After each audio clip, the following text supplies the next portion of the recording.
Business खोलें? यार मतलब बंदा वो सोचता है जो हम कर सकते हैं, मतलब बंदा ख्वाब भी वो देखे जो पूरा सकता है। हम दुकान खोल लेते हैं, जनरल स्टोर।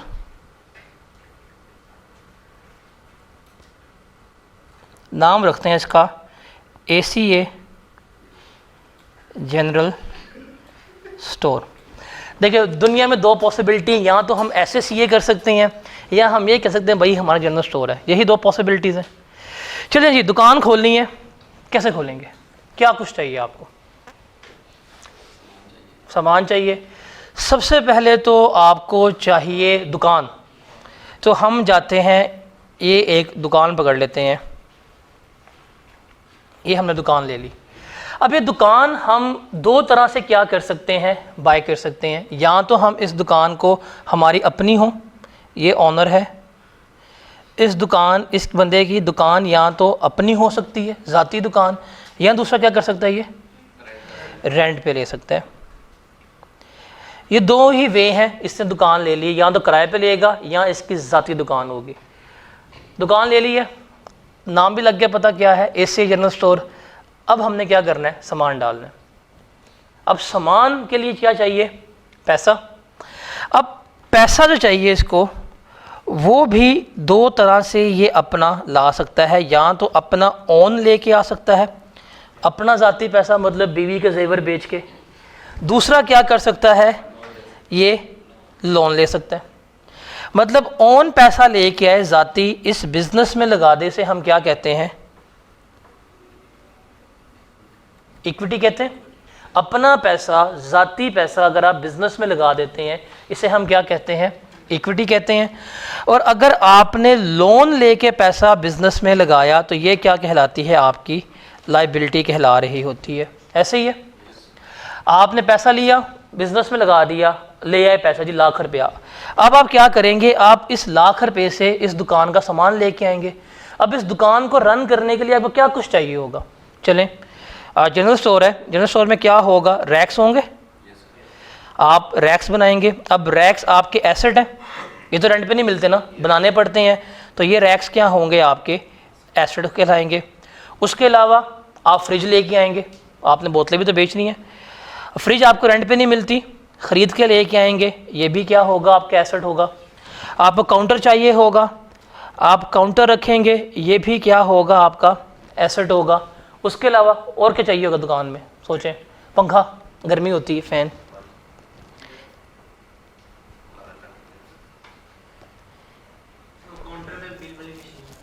हाँ, उसे हम कहते हैं cash register, electronic cash register. मतलब यार छोटी दुकान खोलनी थी, वो मशीन 1.25 लाख रुपए की आती है या वो 3,000 रुपये की आती। चलो, कैश रजिस्टर, ये भी आपका एसेट हो गया। वेइंग स्केल जो है, ये भी आपका एसेट हो गया। तो कुछ एसेट ला के दुकान खड़ी कर ली। अब क्या करेंगे, जो सामान बेचना है वो भी तो लेके आएंगे। अब आप क्या लेके आएंगे, इन्वेंट्री, जो सामान खरीदा होगा, जो मसाले हैं, बोतलें ला कर रखी होंगी। अब दुकान भर दी, अब आपकी दुकान क्या हो जाएगी, चलना शुरू हो जाएगी। अब कस्टमर आएगा, अब कस्टमर आएगा, उसको आप सेल करेंगे। तो सेल दो तरह की होगी, एक कौन सी होगी, या तो आप कैश सेल करेंगे, मतलब सामान दिया, कैश लिया, कहानी ख़त्म। दूसरी कौन सी कर रहे होंगे आप, ऑन क्रेडिट, उधार पे कर रहे होंगे। अगर आप उधार पे सामान बेचेंगे तो कुछ अरसे बाद क्या होगा, आपसे उससे पैसे वसूल करने होंगे। ये जो सेल करेंगे आप, ये आपका क्या कहलाएगा, आपका रेवेन्यू कहला रहा होगा। और जब दुकान चला रहे होंगे, हर महीने कुछ एक्सपेंसेस भी तो हो रहे होंगे। कौन कौन से एक्सपेंसेस होंगे, बिजली का बिल पे कर रहे होंगे, रेंट पे कर रहे होंगे। जो छोटा रखा होगा, छोटे को 50-60 रुपये रोज़ के पे करते होंगे। और कोई लॉस वगैरह होता होगा, चोरी हो जाती होगी वो, तो इस तरह के एक्सपेंसेस वगैरह आप पे करते होंगे। तो आपकी दुकान क्या हो रही होगी, ये चल रही होगी। तो अगर आप देखें, एक ये बिल्कुल एक लेमैन लेवल का बिज़नेस है, बिल्कुल बेसिक लेवल का। इसमें 4 चीज़ें जो हैं वो कंफर्म है, 5 चीज़ें। एक एसेट आपका जो आप ख़रीद के लेके आ रहे हैं, जिसे कंट्रोल कर रहे हैं। दूसरा, जब बिज़नेस रन कर रहे हैं तो आपके एक्सपेंसेस हो रहे हैं जो पे कर रहे हैं। तीसरा, अगर आपने उधार लिया हुआ है तो आपकी लायबिलिटी है। चौथा, जो आपने खुद इन्वेस्टमेंट की हुई है वो आपकी इक्विटी है। और पांचवा, जो आप रेवेन्यू अर्न कर रहे हैं वो क्या है, आपका सेल्स वगैरह कहला रही है। तो किसी भी बिजनेस में ये 5 एलिमेंट्स जो है वो मौजूद होते हैं। कौन कौन से? एसेट, इक्विटी, लायबिलिटी, रेवेन्यू और एक्सपेंसेस। ये 5 एलिमेंट्स हैं जो हमने यहाँ पे बिजनेस में होते हैं। अब ये तो है था एक बिल्कुल बेसिक लेवल का बिजनेस। अब ये बेसिक लेवल का बिजनेस भी हो तो आपने कभी गौर किया, उसने एक रजिस्टर रखा होता है जिस पर लिखा होता है आमदनी खर्चा लिखा होता है, जो इसके होते हैं इनफ्लोज वो रिकॉर्ड कर रहा होता है, जो उसके होते हैं आउटफ्लोज वो रिकॉर्ड कर रहा होता है, और at the end of month कहते हैं जी मैंने इतना प्रॉफिट कमाया, कह देते हैं। अगर छोटे लेवल के बिजनेस पे एक वो दुकानदार जिसने अकाउंटिंग की ABC भी नहीं पढ़ी, जो कभी स्कूल भी नहीं गया, अगर उसे ही पता है कि यार ये मेरी इनकम है, ये मेरे एक्सपेंसेस है, ये मेरा प्रॉफिट है, तो अगर आप इसको स्केल अप करेंगे तो वहाँ पे भी लोगों को यही चाहिए होगा। अगर ये बिजनेस में ये एक इन्वेस्टर है, अगर ये बड़ी कंपनी हो जाए तो वहाँ पे मल्टीपल पार्टीज नहीं हो जाएंगी, मल्टीपल एंटिटीज़ नहीं हो जाएंगी। अब जैसे फॉर एग्जांपल आपने लोन दिया, आपने इस बंदे को लोन दिया, जाके इसने बिजनेस में लगा दिया। आप क्या इस बिजनेस में इन्वॉल्व है? नहीं, लेकिन आपने लोन दिया हुआ है, क्या आपका इस बिजनेस में इंटरेस्ट होगा? आपका इंटरेस्ट होगा। कितना कमा रहा है, कितना इंटरेस्ट पे कर रहा है, कितना लोन पे कर रहा है, होगा कि नहीं होगा? वापडा वालों ने इसको बिजली का बिल लगा के दिया हुआ है, क्या वापडा वालों का इसके बिजनेस में इंटरेस्ट होगा कि नहीं होगा? होगा। गवर्नमेंट, क्या उसका बिजनेस में इंटरेस्ट होगा कि नहीं होगा? होगा। तो क्या हम जाके हर बंदा इससे पूछेगा कि भाई कितना कमाया मुझे बताओ, ये कहाँ सेल्स किया इसको बताओ? पूछेगा? आप पूछना चाहें इससे पूछ सकते हैं, ये बहुत छोटे लेवल पे है।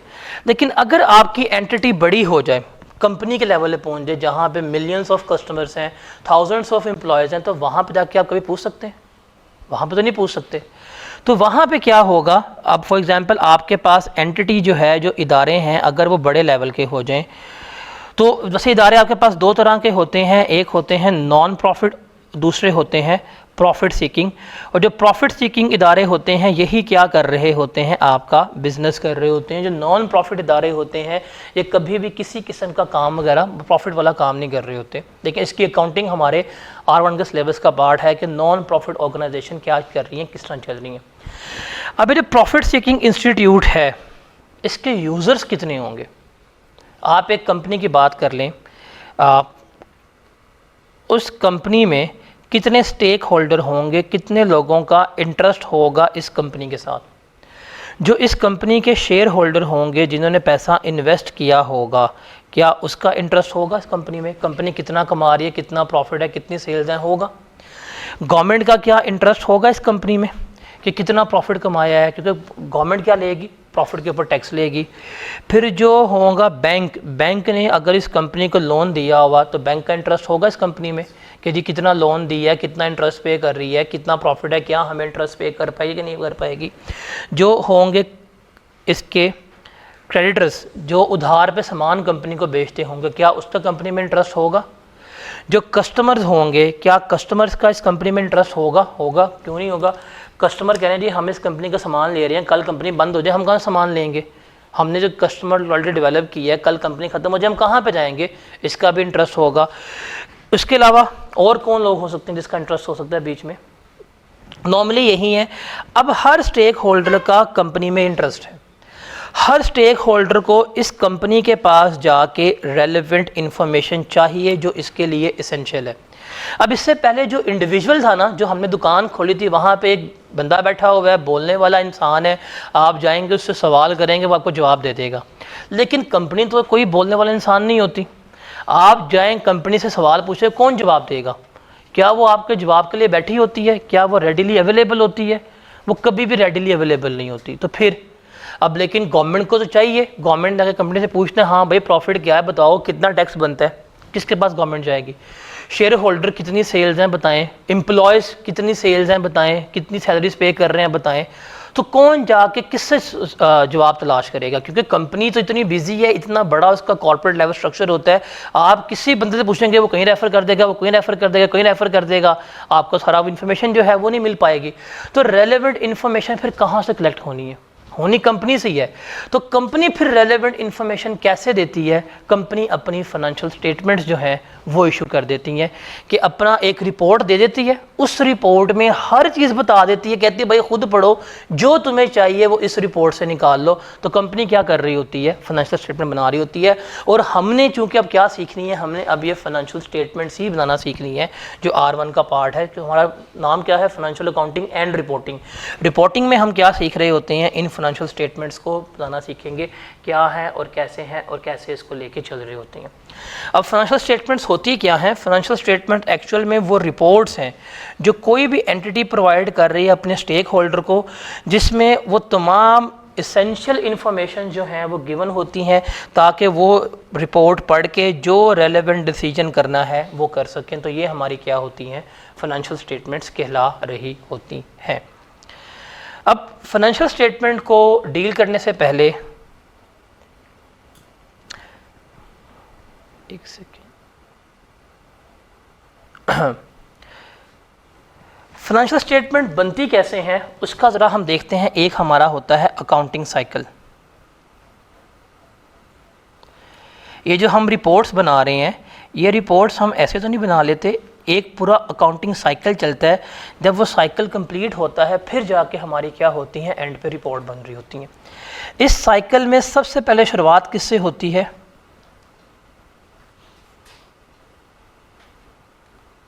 ट्रांजैक्शन से होती है। ट्रांजैक्शन क्या होती है, कोई भी इवेंट, कोई भी काम जो बिज़नेस में हो रहा है, जिसमें पैसा इन्वॉल्व है, जिसमें मनी इन्वॉल्व है, कोई भी एक्टिविटी जिसमें बिज़नेस का ताल्लुक है, वो हमारी क्या होती है, ट्रांजैक्शन।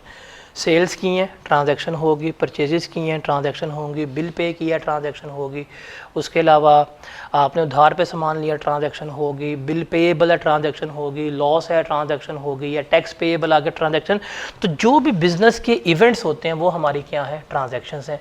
सबसे पहले क्या देखते हैं कि बिज़नेस में कौन सी ट्रांजैक्शन इनकर हुई है। ट्रांजैक्शन इनकर होती है, नंबर 2 पे हम क्या करते हैं, उस ट्रांजैक्शन को हम रिकॉर्ड कर लेते हैं।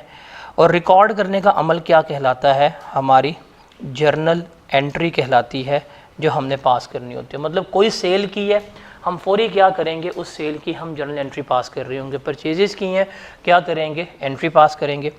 फिर उसको रिकॉर्ड करने के बाद हम क्या करेंगे, उसको सॉर्ट करेंगे, तरतीब देंगे। मतलब सेल्स हैं तो सारी सेल्स एक तरफ लिख लेंगे, परचेज़ है सारे परचेज़ जो हैं वो एक तरफ कर देंगे, एसेट्स खरीदे हैं सारे एसेट्स हम क्या कर देंगे, एक तरफ कर देंगे। तो रिकॉर्ड करने के बाद हम क्या बनाते हैं, हम इनके फिर लेजर्स बनाते हैं। लेजर्स होते हैं, इनका अकाउंट बनता है, एक जैसी चीज़ों के हम सारे अकाउंट बना देते हैं। अकाउंट बनाने के बाद हम नंबर 4 पे क्या बनाते हैं, जो अकाउंट से बैलेंसेस आते हैं, हम अपने ट्रायल बैलेंसेस जो हैं वो बनाते हैं। जब हमारे ट्रायल बैलेंस बन जाते हैं, इसकी मदद से फिर हमारी एंड पे क्या बनती है, फाइनेंशियल रिपोर्ट बन रही होती है, फाइनेंशियल स्टेटमेंट बन रही होती हैं। तो जो अकाउंटिंग साइकिल है उसमें ये 5 स्टेप्स होते हैं मेनली इन्वॉल्व। ट्रांजैक्शंस की रिकॉर्डिंग, फिर लेजर, फिर ट्रायल बैलेंस, और एंड पे जाके क्या करते हैं, हम रिपोर्ट बनाना सीख रहे होते हैं। R1 में जो हमने चीज़ें सीखनी है वो सिर्फ हमने जर्नल एंट्री और report, ledger, transactions, trial balance, ये कभी भी हमारा यहाँ पे कंसर्न नहीं है। हम सिर्फ यहाँ पे एंट्रीज पास करना सीखेंगे, और रिपोर्टिंग कैसे होती है, प्रेजेंट कैसे करना है, वो हमने क्या करना है, FAR1 में सीखना है। तो उससे स्टार्ट करने से पहले एक चीज़ आती है, that is separate legal entity या सेपरेट बिजनेस एंटिटी कंसेप्ट, जो हमारे लिए बहुत इंपॉर्टेंट है। अभी देखें, हमने बात की थी सोल ट्रेडर की, जिस पे एक बंदा जो है वो ख़ुद ही दुकान खोल के बैठा हुआ है, ख़ुद ही काम कर रहा है। क्या उस सोल ट्रेडर में आप ओनर को और बिज़नेस को डिफरेंशिएट कर सकते हैं? जो बिज़नेस का प्रॉफिट है वही किसका प्रॉफिट था, ओनर का। जो बिज़नेस का लॉस है वही किसका लॉस था, ओनर का। अगर आपने कोई बिज़नेस को नोटिस भेजेंगे, किसको नोटिस जाएगा, ओनर को। कोई रिकवरी बिज़नेस से करवानी है वो किससे करवाएंगे, ओनर से। अगर कोई लायबिलिटी बिज़नेस की थी वो किसकी होगी, ओनर की होगी। बिकॉज सोल ट्रेडर में जहाँ पे आप इकलौते मालिक होते हैं, जहाँ पे आप सोल प्रोपराइटर हैं, वहाँ पे कभी भी आप ओनर को बिज़नेस के साथ डिस्टिंग्विश नहीं कर सकते, सेपरेट नहीं कर सकते, ये प्रॉब्लम है। लेकिन इसके अलावा जो हमारे पास बिज़नेस के मोड्स होते हैं, जिसमें हमारे पास एक आती है पार्टनरशिप और दूसरा हमारे पास क्या आता है, कंपनी। इनमें हमने ऑनर्स को और बिज़नेस को क्या कर दिया है, सेपरेट कर दिया है। हम कहते हैं कि ऑनर अलग चीज़ है, मतलब पार्टनर जो है वो बिल्कुल अलग है, और हमारा बिज़नेस जो है वो क्या है, बिल्कुल अलग है। पार्टनर क्या कर रहे हैं, क्या नहीं कर रहे हैं, उनकी क्या ट्रांजैक्शन है, उसके लिए हम कभी भी रिस्पॉन्सिबल नहीं हैं। हम किसके लिए रिस्पॉन्सिबल हैं कि हमारे बिज़नेस में क्या ट्रांजैक्शन हुई है, कारोबार में क्या हुआ है, हमने सिर्फ क्या करना है उसके बारे में। तो जो हम फाइनेंशियल स्टेटमेंट्स बना रहे होते हैं वो सिर्फ किसकी बना रहे होते हैं, बिज़नेस की बना रहे होते हैं। जो बिज़नेस की चीज़ें होती हैं उसको टेकअप कर रहे होते हैं। जो ओनर के साथ हमारी ट्रांजैक्शन होती हैं, जो हम उसके साथ इन्वॉल्व हुए होते हैं, हम उसे कभी भी अपने रिपोर्ट्स में टेकअप नहीं करते। हम सिर्फ किसको लेके चलते हैं, बिज़नेस को लेके चल रहे होते हैं। जैसे यहाँ पे हम एग्जांपल्स कुछ डिस्कस करते हैं और देखते हैं क्या ये जो हैं इसमें से बिज़नेस बेस्ड ट्रांजैक्शन कौन सी हैं और नॉन बिज़नेस बेस्ड ट्रांजैक्शन कौन सी हैं। नज़र आ रहे हैं कि लाइट एक ऑफ़ करवा दूँ वो वाली, वो लाइट, वो है लाइट।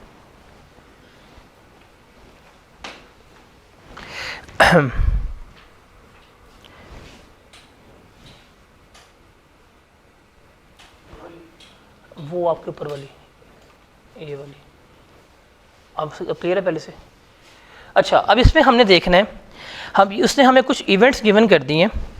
हमने इन इवेंट्स में देखना है कि बिज़नेस ट्रांजैक्शन कौन सी है और नॉन बिज़नेस ट्रांजैक्शन कौन सी है। बिकॉज जो बिज़नेस ट्रांजैक्शन होगी ना वही हम रिपोर्ट करेंगे, हम उसके बारे में ही बताएंगे।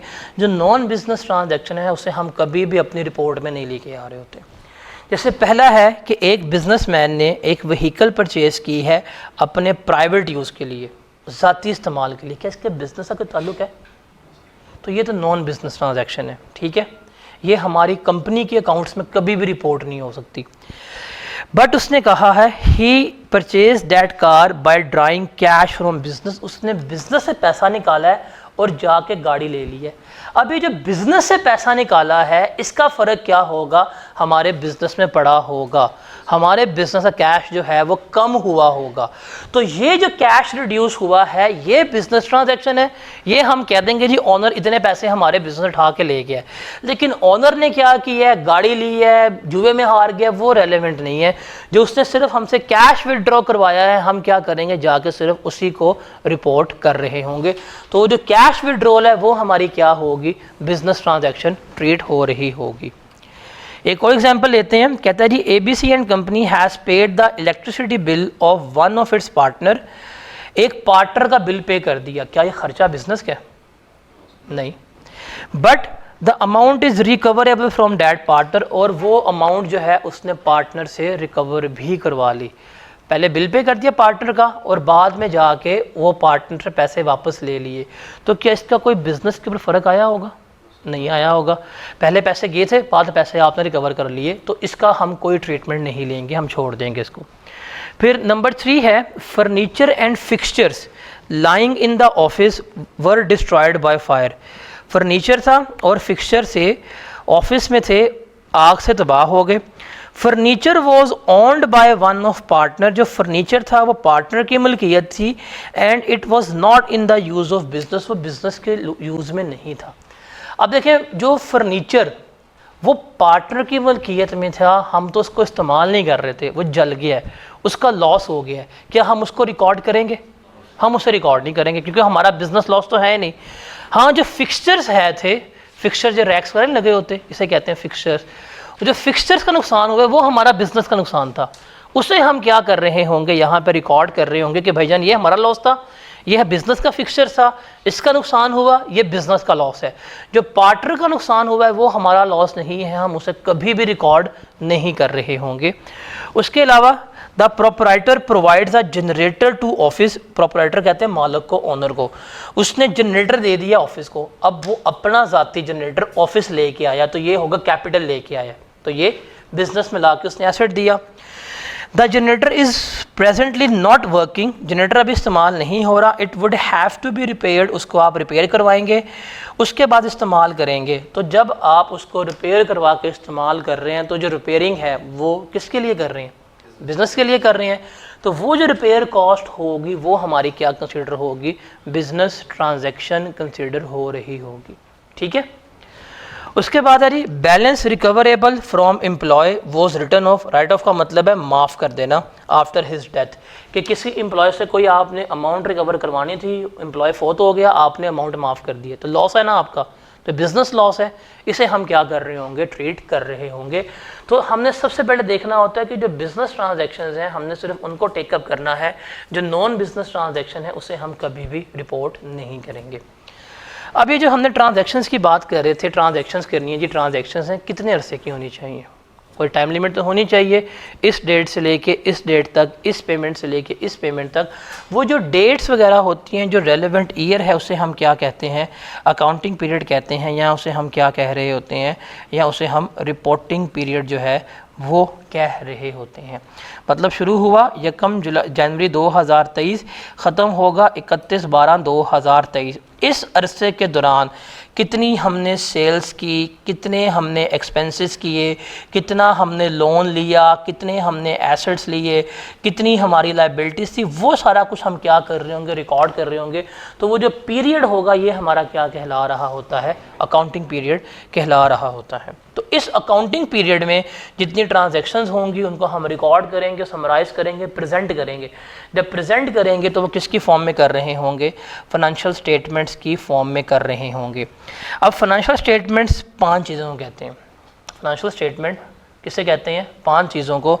उसमें हम 5 स्टेटमेंट्स जो हैं वो क्या कर रहे होते हैं, बना के दे रहे होते हैं।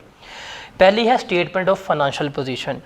इसमें हम क्या बताते हैं, इसमें हम बताते हैं कि इस डेट के ऊपर, इस तारीख के ऊपर आपके एसेट्स कितने हैं एंड आपकी लाइबिलिटीज़ कितनी है, बिज़नेस की क्या पोजीशन है, वो हम बता रहे होते हैं स्टेटमेंट ऑफ फाइनेंशियल पोजीशन के ऊपर।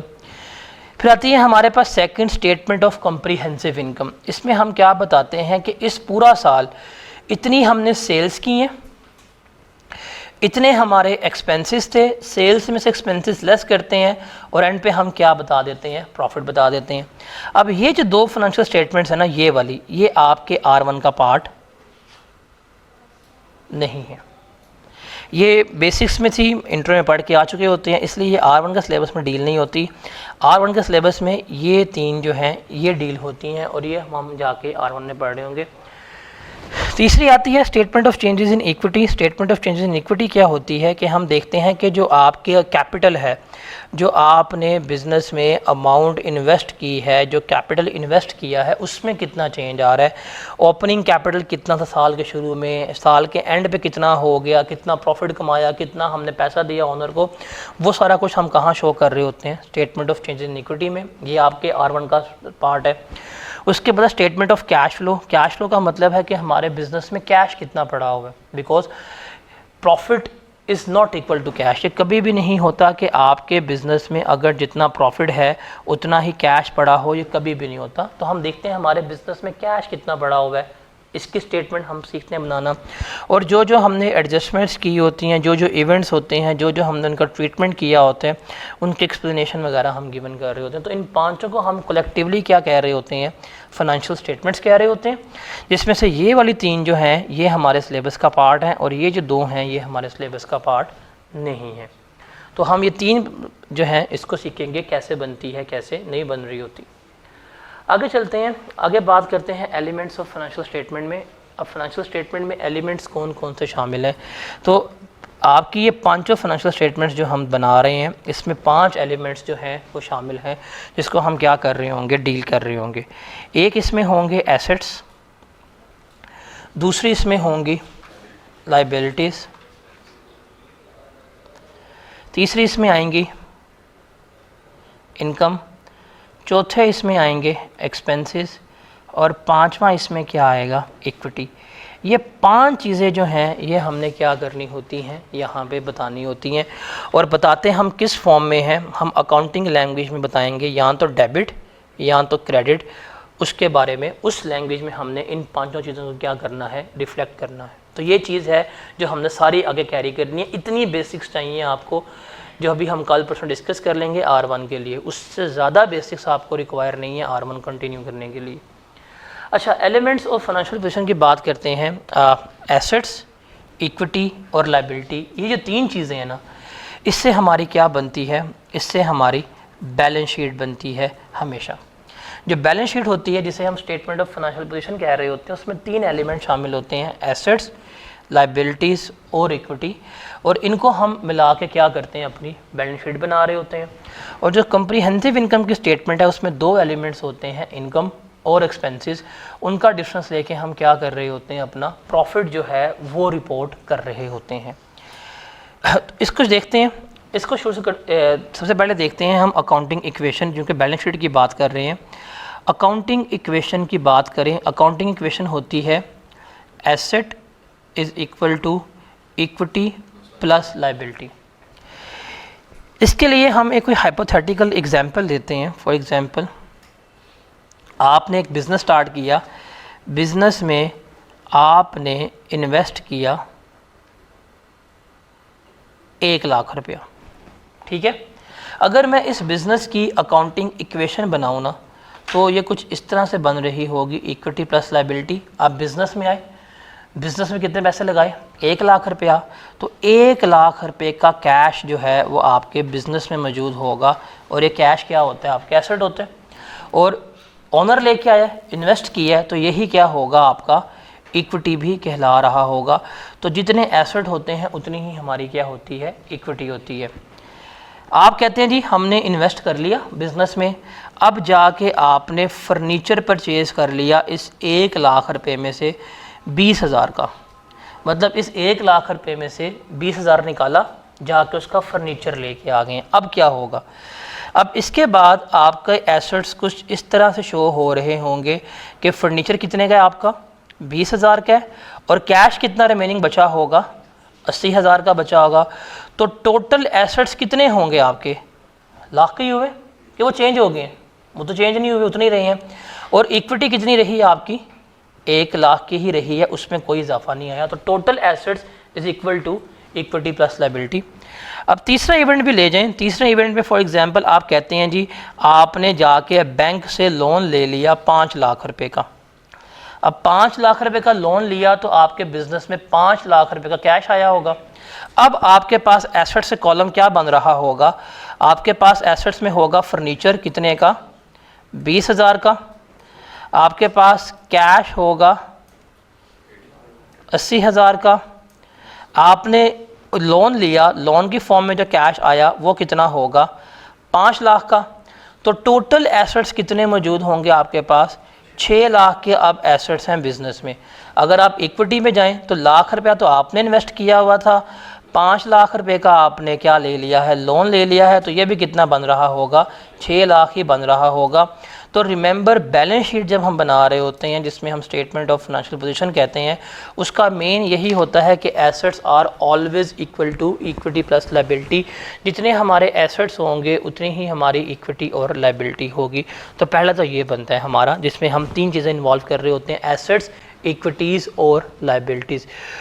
इक्विटी और लाइबिलिटी का सम हमेशा किसके बराबर होगा, टोटल एसेट्स के बराबर होगा। ये चीज़ लिख लें, आगे जाके R1 में मल्टीपल जगह हम ये बार बार अकाउंटिंग इक्वेशन इस्तेमाल करेंगे, जहाँ पे हम शॉर्टकट मेथड इस्तेमाल करते हुए ये लेके आते हैं। रेशोज़ में जाके हम इस्तेमाल करेंगे, तो उसके लिए इसको नोट डाउन कर लेना कि assets are equal to equity plus liability. Total assets business के इक्विटी और लाइबिलिटी के बराबर होते हैं। बिकॉज आगे जाके R1 में एक चैप्टर आएगा रेशो वाला, वहाँ पे हम शॉर्टकट्स में बार बार ये चीज़ इस्तेमाल कर रहे होंगे अकाउंटिंग इक्वेशन पे, तो इस चीज़ को आपने भूलना नहीं है। तो ये बेसिक्स में से है, अकाउंटिंग इक्वेशन इतनी ही पता होनी चाहिए कि कितने हमारे एसेट्स हैं, कितनी इक्विटी है, कितनी लाइबिलिटी है। इसके अलावा फर्दर डिटेल इसकी आपको रिक्वायर नहीं है, ठीक है। अब हमने बात की एसेट्स क्या होते हैं, इक्विटी क्या होती है, लाइबिलिटी क्या होती है, इसको तो हमने देखा। अब इनकी थोड़ी सी डेफिनेशंस हैं, उसको ज़रा गो थ्रू कर लेते हैं। पेपर में तो नहीं आनी, बट पता होना चाहिए एसेट्स क्या होते हैं, एक्सपेंसेस क्या होते हैं, एसेट्स के टाइप्स क्या होती हैं, उसको देखते हैं। अब एसेट क्या होते हैं, एसेट्स आर डिफाइंड एज कि ये वो तमाम इकोनॉमिक रिसोर्सेज हैं जो हमारे पास मौजूद हैं, अवेलेबल हैं, हम क्या कर रहे हैं, उनको इस्तेमाल कर रहे हैं, हमारा उनके ऊपर कंट्रोल है, और ये हमारे पास एसेट किसी भी पास्ट इवेंट की वजह से है। अब पास्ट इवेंट क्या होता है, अब माजी में गए, आप ख़रीदा, पेमेंट की तो आपके पास एसेट आया, तो अब आप क्या कर रहे हैं, उसको इस्तेमाल कर रहे हैं। तो ये जो होगा ये हमारा क्या होता है, एसेट कहला रहा होता है। इन सिंपल वर्ड एसेट सम इस क्या है, इस समथिंग जो बिज़नेस ऑन कर रहा है, जो उसकी ओनरशिप में है, जो उसको कंट्रोल कर रहा है और उससे तमाम बेनिफिट जो है वो बिज़नेस हासिल कर रहा है, वो हमारे क्या कहलाते हैं, एसेट्स कहला रहे होते हैं। अब एसेट्स की हमारे पास दो तरह के टाइप्स होती हैं, एक होते हैं हमारे करंट एसेट्स और दूसरे होते हैं हमारे नॉन करंट एसेट्स। ये चीज़ आपको याद रहनी चाहिए। करंट एसेट्स और नॉन करंट एसेट्स क्या होते हैं? करंट एसेट्स वो हैं जिनके बेनिफिट शॉर्ट टर्म होते हैं, मतलब एक साल के अंदर अंदर हम उसे ख़त्म कर लेते हैं, एक साल तक उसके बेनिफिट्स होते हैं। जैसे कैश है, आप कैश आज ला के रखें बिज़नेस में, क्या 10 साल वो कैश चलेगा? नहीं, वो अगले महीने ख़त्म हुआ होगा। सेल्स करते हैं, क्रेडिटर्स आते हैं, डेटर्स बनते हैं, शॉर्ट बेनिफिट्स के लिए होते हैं। तो वो इन्वेंट्री जो आती है, स्टॉक लेके आते हैं। अब आप बिज़नेस में ला के इन्वेंट्री रखी, स्टॉक रखी, तो क्या उस स्टॉक को आप अपने पास 5 साल तक रखेंगे? नहीं, आपकी कोशिश क्या होगी, वो स्टॉक आया है उसको एज़ अर्ली एज़ पॉसिबल, जितना जल्दी हो सकता है क्या कर दें, हम बेच दें। तो वो तमाम एसेट जिसका बेनिफिट 1 साल से कम है, जिसको हम 1 साल से कम इस्तेमाल करेंगे, वो हमारे क्या कहलाएंगे, करंट एसेट्स कहलाएंगे। और वो तमाम एसेट्स जिसको हम मोर देन 1 ईयर इस्तेमाल करेंगे, वो हमारे क्या कहला रहे होंगे, नॉन करंट एसेट्स कहला रहे होंगे। अब वो कौन से, लैंड आपके कितने सा इस्तेमाल करते हैं, बिल्डिंग कितने सा इस्तेमाल करते हैं, फर्नीचर, AC हो गया, प्लांट हो गया, मशीनरी हो गया, ये लंबे अरसे के लिए चलती है, तो ये हमारे क्या कहलाते हैं, नॉन करंट एसेट्स कहला रहे होते हैं। और इन नॉन करंट एसेट्स के ऊपर ही हमारा पेपर में 40 नंबर है जो नॉन करंट एसेट से रिलेट कर रहे हैं, सिर्फ इसके स्टैंडर्ड नॉन करंट। उसके अलावा एसेट्स की 2 टाइप और होती हैं, एक होते हैं टेंजिबल एसेट्स और एक होते हैं इनटेंजिबल एसेट। टेंजिबल एसेट्स वो होते हैं जो फिज़िकली एग्जिस्ट करते हैं, आप उनको टच कर सकते हैं, फील कर सकते हैं, देख सकते हैं। इनटेंजिबल एसेट्स वो होते हैं जो फिज़िकली एग्जिस्ट नहीं करते, आप उनको टच नहीं कर सकते। जैसे ये बोर्ड है, ये टेंजिबल एसेट है, बट ये स्लाइड जो है ये इनटेंजिबल है, मैं इसको कभी भी हाथ नहीं लगा सकता। तो फार्मूलाज, पेटेंट्स, ये सारे क्या होते हैं, इनटेंजिबल्स हैं, एग्जिस्ट कर रहे हैं, आपके हाथ में हैं, आप इस्तेमाल कर रहे हैं, बट फिज़िकल एग्जिस्टेंस नहीं है। और टेंजिबल वो होते हैं जिनकी फ़िज़िकल एग्जिस्टेंस जो है आपके पास होती है। फिर लाइबिलिटीज़ क्या होती हैं? लाइबिलिटीज़ इज़ लाइक समथिंग जो बिज़नेस ने ओन किया है, जो बिज़नेस के ऊपर ज़िम्मेदारी है, जो बिज़नेस ने पेमेंट करनी है। मतलब ये क्या होता है कि ये कोई भी ऑब्लिगेशन है एंटिटी की, ऑब्लिगेशन कहते हैं फ़र्ज़, ये कोई भी फ़र्ज़ है एंटिटी का जिस पे वो क्या करेगा, वो कोई इकोनॉमिक रिसोर्सेज, कोई पेमेंट, कोई चीज़ जो है वो ट्रांसफ़र करेगा अगले बंदे को। क्यों? क्योंकि उसने पास्ट में कोई कमिटमेंट वगैरह की थी। मतलब आप लोन लेके आते हैं, लोन माजी में लिया होता है, वादा किया था जी हम आपको 5 साल के बाद लोन रिपे कर देंगे, तो वो आपकी ऑब्लिगेशन है कि आपने कोई रकम वापस करनी है, कोई अमाउंट, कोई चीज़ देनी है। तो ये क्या कहलाती है, आपकी लाइबिलिटी कहलाती है। लाइबिलिटी भी 2 तरह की होती हैं, एक होती है करंट लाइबिलिटी और दूसरी कौन सी होती है हमारे पास, नॉन करंट लाइबिलिटी होती है। करंट लाइबिलिटी वो होती है जो आपने 12 महीने के अंदर अंदर पे करनी होती है। बिजली का बिल आता है, क्या साल बाद पे करोगे, बच दोगे? मैक्सिमम 2 महीने 3 महीने में तक पे कर दो, ठीक है, अदरवाइज़ मीटर कट जाएगा। तो लाइबिलिटी तो है लेकिन जाके बैंक से लोन लिया 10 साल का, वो 10 साल के बाद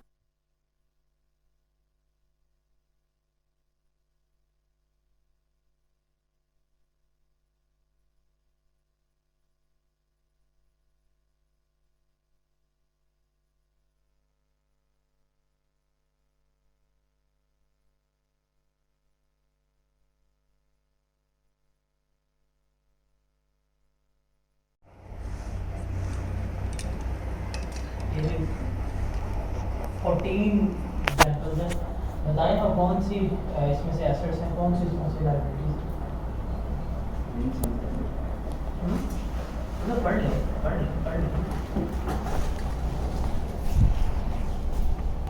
ये समझ आई? चले अब इसको डिस्कस करते हैं।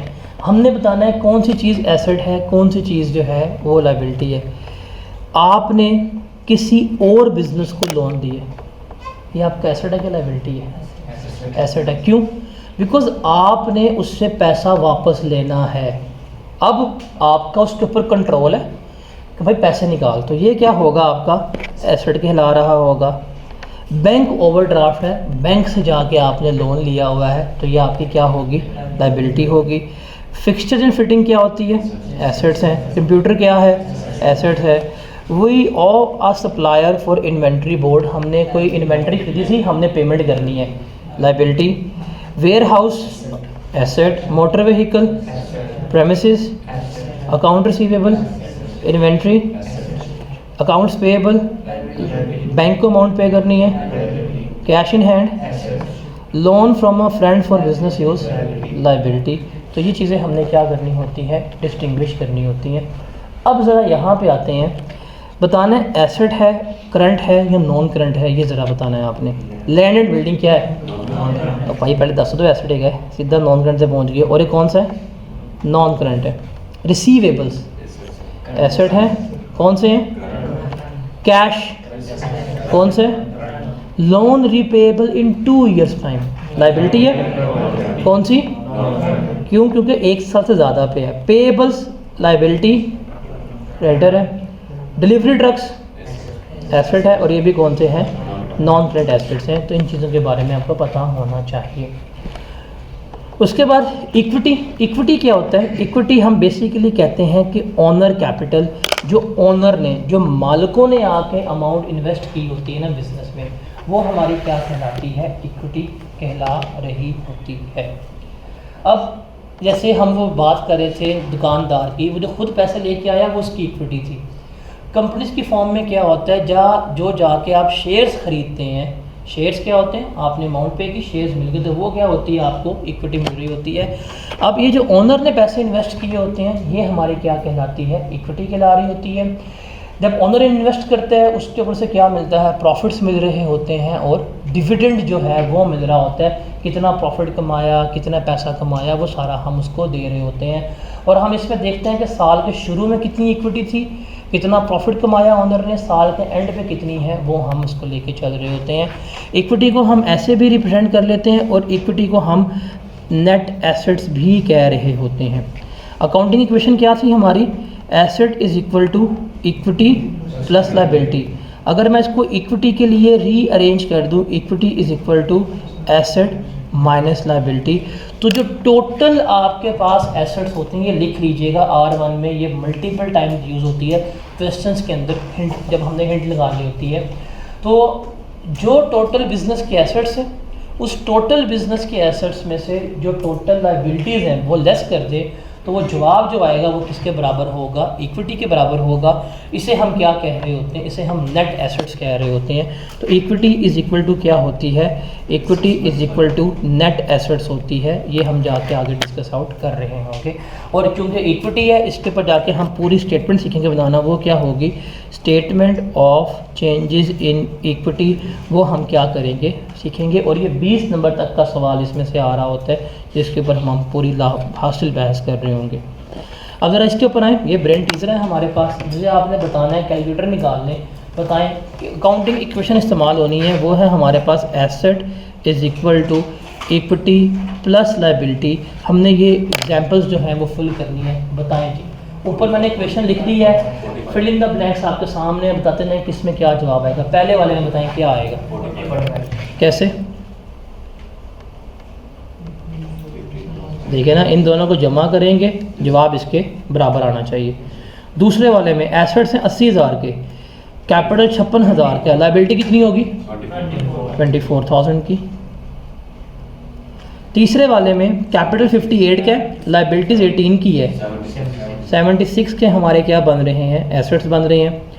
चौथे में एसेट 20 के हैं, लाइबिलिटी 27 की है, ये कितना 93,000 हमारा कैपिटल है।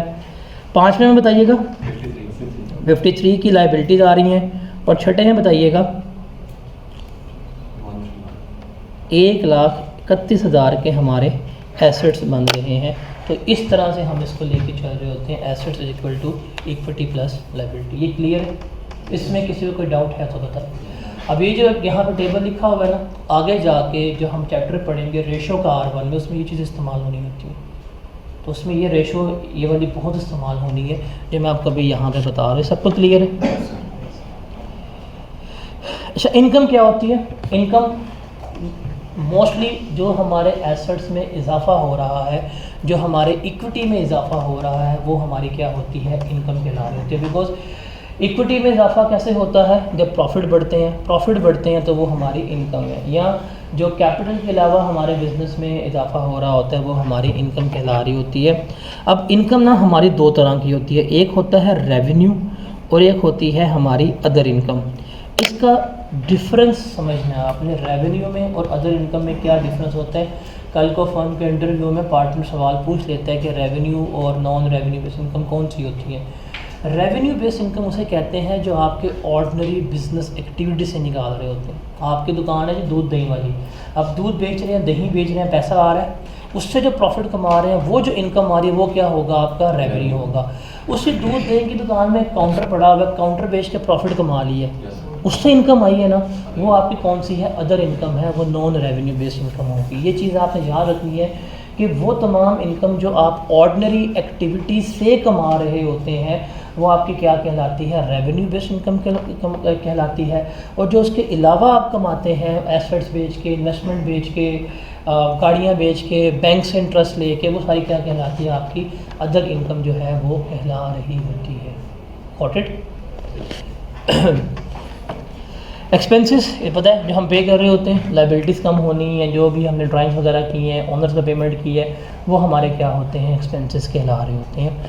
अब चूँकि ये जो स्टेटमेंट ऑफ कॉम्प्रिहेंसिव इनकम है, स्टेटमेंट ऑफ फाइनेंशियल पोजीशन है, ये हमारे सिलेबस का पार्ट नहीं है, पर इसका फॉर्मेट जो है मैं आपको शेयर कर देता हूँ। ये पता होना चाहिए बिकॉज इसके एक्सट्रैक्ट्स जो हैं वो हम बना रहे होते हैं। तो जो हमारी स्टेटमेंट ऑफ कॉम्प्रिहेंसिव इनकम बनती है ना, उसका फॉर्मेट कुछ ये होता है कि हम सबसे पहले लिखते हैं रेवेन्यू, नाम आता है जी ABC company, statement of comprehensive income for the year ended, जो भी साल होता है पूरे साल के बनाते हैं, कितना रेवेन्यू कमाया। अब रेवेन्यू का मतलब जो सेल्स, जो नॉर्मल एक्टिविटीज़, वो उसमें से लेस करते हैं हमारी कॉस्ट ऑफ सेल्स कितनी थी, इन्वेंट्री कितने की थी, वो सारा कुछ लेस करते हैं, हमारे पास क्या आता है? ग्रॉस प्रॉफिट आता है।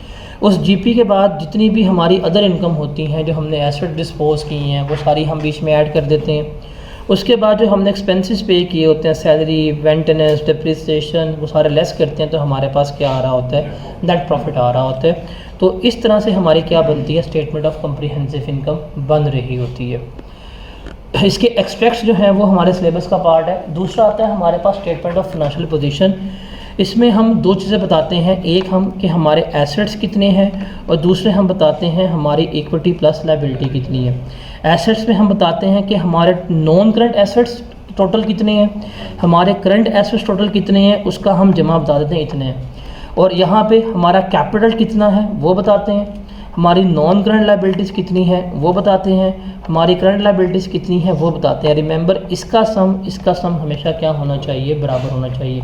लेकिन अगर पेपर में बराबर आ गया पेपर फेल हो जाता है। ये मजाक के अलावा पेपर में ये मैच करते पेपर फेल है, ये समझ नहीं आ सकता है मुझे। ये मैच नहीं किया पेपर पास है, ये मैच हो गया पेपर फेल है। आई डोंट नो वाई, होती भी नहीं है ना, ये मैच ना ही हो तो बेहतर है। I don't know. हाँ, लेकिन कैश फ्लो का सवाल जो सिलेबस का है वो मैच हमने करना है, बिकॉज वो पेपर पास करवाते हैं। तो ये दो चीज़ें जो हैं ये हमारे सिलेबस का पार्ट यहाँ तक ही थी। अब आखिरी चीज़ रह गई है double entry, debit credit. I guess वो हम कल करते हैं। डेबिट क्या होता है, क्रेडिट क्या होता है, अकाउंटिंग लैंग्वेज जो हमने आगे जाके पूरी इस्तेमाल करनी है। कल की क्लास के बाद आगे इस किताब को पढ़ने के लिए जो बेसिक रिक्वायरमेंट है ना वो आपकी पूरी है। इतनी ही बेसिक्स आपको चाहिए होती है R1 स्टार्ट करने के लिए, बिकॉज अब जो उसने किताब लिख दी है और जो चैप्टर्स के वो स्टार्ट में शुरू हो गए वो इतने ज़्यादा बेसिक से कि अब आपको प्री R1 और इस तरह के तमाम चौंसलों में पढ़ने की ज़रूरत नहीं है। तो ये एसेट्स क्या होते हैं, करंट क्या है, नॉन करंट क्या है, ये हमने कर लिया पता। अब हमारा मेन कंसर्न है एंट्रीज़ का। एंट्रीज़ में डेबिट कैसे करना है, क्रेडिट कैसे करना है, वो चीज़ हमने सीखनी है। वो आज आगे जाके हम R1 में लग जाएंगे। तो कल हम इस बेसिक्स को वाइंड अप कर देंगे, इतनी है, और परसों से फिर हम अपना जो है R1 स्टार्ट कर लेंगे। और फ्राइडे को जितनी हमने बेसिक्स की होंगी कल तक, इस बेसिक्स का एक हम फ्राइडे को टेस्ट ले लेंगे, कोई 10, 15, 25, 20 नंबर का टेस्ट ले लेना। ऐसे MCQs बेस्ड और शॉर्ट एडजस्टमेंट बेस्ड कर लेंगे। तो कल R1 को स्टार्ट करने के लिए जितनी बेसिक्स चाहिए जो आपको रिक्वायर है वो हम कर लेंगे। परसों से फिर हम क्या कर रहे होंगे, R1 स्टार्ट अपनी कर रहे होंगे। ठीक है, इसमें कोई क्वेश्चन वगैरह है तो पूछ लें, कोई कन्फ्यूजन वगैरह है तो पूछ सकते हैं आप। सर ये अदर इनकम का जो लिंक है वो आपके बिजनेस से होना चाहिए? हाँ, नहीं लाजमी तो नहीं है, अदर इनकम बिजनेस से भी हो सकती हैं, नॉन बिजनेस भी हो सकती हैं। आपने अगर बिजनेस के पैसे किसी बैंक में रखवाए हैं, इंटरेस्ट आ रहा है, वो भी आपके इधर इनकम है। आपने कोई प्रॉपर्टी डिस्पोज की है, वो भी आपके इधर इनकम आ रही है। तो बिजनेस से हो भी सकती है और नॉन बिजनेस भी हो सकती है।